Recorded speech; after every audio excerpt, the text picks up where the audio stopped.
Hi, Mark Allen here from Hillsborough Golf Club. Now I bet lots of you out there suffer from a slice. Well, I did a lesson earlier today and we managed to fix somebody's slice and added about 30 yards of distance. So hopefully by watching it will help your game too. These are Richard's shots when he started with his driver in the swing studio. Started off initially with a few warm-ups with a 7-iron, but the driver is really what he wanted to work on to try to fix his slice. So these are the shots. So shot number 1 that we saw, you can see a total distance of 166 yards. FTP is his face to path, so that's where his club face is pointing. That's 13.7 degrees to the right. He was hitting down on it by 2.5 degrees, that's the AOA. Club path is 7.4 left, so we're swinging the club head 7.4 degrees to the left of the target, and it finished 17 yards right. So second shot, again drifting a bit to the right, not as bad, but finished 15 yards to the right. Next one, a little bit more, 30 yards to the right, so they're the real killers, the one that's going to lose a golf ball. 185 yards total, but again 6 degrees to the left with the club face pointing 15 degrees to the right. It's going to create very much a glancing blow, which reduces that distance. Again, this is another one, 22 yards right, 178 yard total, and then it's 15 yards right again, so 185 yards and about, that's where we were, about 180 yards average, with approximately 20-25 yards average to the right. Okay, so analysing Richard's swing on video, we noticed that his right hand had creeped over a little bit too much, which was going to open the club face. At the top of the backswing, his hips were moving towards the target, which then meant that as he came into impact, his spine was a bit too straight up and he couldn't release the club. He got a bit stuck. Then after a few practice swings and different feelings, you could see now his spine is tilted away from the target, which is allowing his forearms to rotate and his hips worked properly. Okay, so after a few practice swings, working with the video, a few drills, canes across his hips, getting used to the hips turning more so he gets his weight more over his right foot in the backswing, and then really allows him to release the club through impact with that slightly stronger right hand grip. So this is what we ended up with. So very first shot, still club path a little bit to the left, club face a little bit to the right, but we then did a few more exaggerated swings and much better, as you can see, a lot straighter. 202 yards, so we're starting to really increase the distance now. We got 185 yards with the previous swing, but you can see now these face to path numbers. So face to path only 1.2 degrees right rather than 15, even 18 degrees I think we had with the previous. Club path still going a bit to the left, 3.7 degrees left, but much better than 6 degrees left.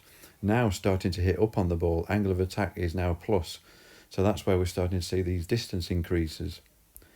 Shot number 3, now we're starting to see a little bit of a draw shape. We've not seen a draw for a long time. Distance now creeping up again, still 210 yards. Now the face is starting to point a bit to the left of the target. So instead of 12 and 13 degrees to the right, it's now 1 degree to the left. Club path still a little bit to the left. Angle of attack positive. Again, shot number 4, 210 yards again. Club path is only 1.7 rather than the 6 or so that we've had before, so great. Shot number 5, look at the distance now, 235 yards. Started to see a nice little draw. We've got an angle of attack still in the positive. Club path only 1.1 degrees to the left. Then again, 233 yard distance, so the distance is going up massively. The carry distance at 217 yards is going up huge amounts here. 3.5 left with the club path. Again, very, very good, much more functional, much squarer hits than the previous, where it was cutting across the ball with the club face pointing the opposite direction. Shot number 7, now again the club face is a little bit open, face to path 2.9 degrees to the right, but great distance again, 222 yards, and only finishing 3.8 yards right of target. Excellent. And the last bit to show was just how the grouping of his shots improved. So if I put all of them on here, you can see in the gold, they were his drives, so averaging about 174 yards and quite a bit to the right of the target. Very consistent grouping, quite a small grouping actually, but everything to the right of the target. And then the blue was after we'd worked on the swing, the things that we looked at. So now the average is 203 yards, so obviously a big increase in distance. But one thing that's really obvious is just how many more of these little blue dots, so signifying where the ball finished, that are so much closer to that white line. There's just that one to the left, which have overcorrected potentially, but just finding out how we can change his swing. But a much better grouping, much higher up the range, many more shots closer to that centre line, and it's going to be a lot more functional and a lot easier to control on the golf course. Okay, as you can see, Richard achieved quite a big difference there with his driving. A big slice turned into a little draw at times, but I wanted to share with you how we did it and a little exercise that we used.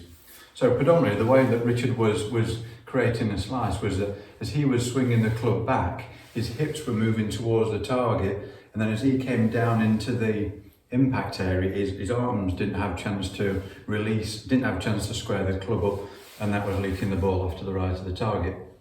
So the way we changed this, we wanted to give him a bit of an exercise to help him feel like the proper body action and proper body turn.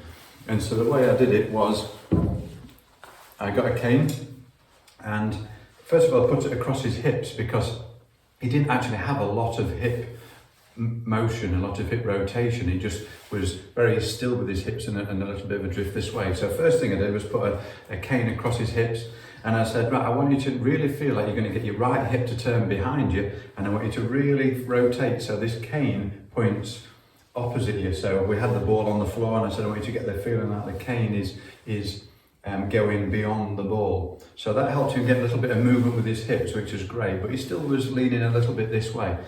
So another little tip that we did was we got a cane across the shoulders this time, and I got him to do some body rotations, so he really felt like that this cane was going to be over his right foot. So that would get him to really turn his body, get his weight transferring onto his back foot, and then as he then swung down into the ball, his body was now more behind the ball, his sternum was more behind the ball, his head was more behind the ball, and then that naturally allows his forearms to rotate.